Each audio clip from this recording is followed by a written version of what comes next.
আরে তোমার বাড়িতে এই গাড়িটা কার? এই গাড়িটা হলো আমার, এটা বাবার, আর এই বাইকটা হলো ভাইয়ের। কি তোমার পার্সোনাল গাড়িও আছে? হ্যাঁ, আরে চল উপরে যাই। আরে এটা দিয়ে কোথায় যাচ্ছ? সিঁড়ি দিয়ে। আরে সিঁড়ি দিয়ে উপরে কে যায়? চলো লিফটে যাই। কি তোমাদের বাড়িতে লিফটও আছে? আমি তো আজ পর্যন্ত শুধু মলেই লিফট দেখেছি। আরে ওয়াও! আরে বন্ধু, তোমার বাড়ি এত বড়, এখানে তো আমরা র্যাকেটও খেলতে পারি। আর এটা কি এত ছোট একটা টিভি? আর এটা টিভি না, এটা ক্যামেরার ডিসপ্লে। নিচে কেউ থাকলে আমি এখান থেকে দেখতে পাই, আর তারপরে আমি গেট খুলে দিই, নিচে যাওয়ার আর দরকার পড়ে না। আসো।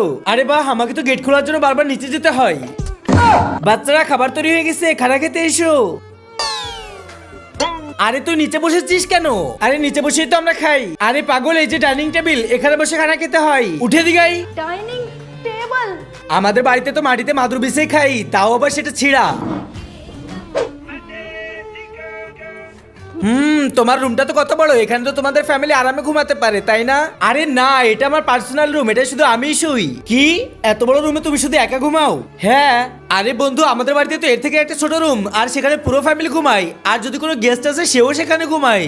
यार कितनी रिच है तू।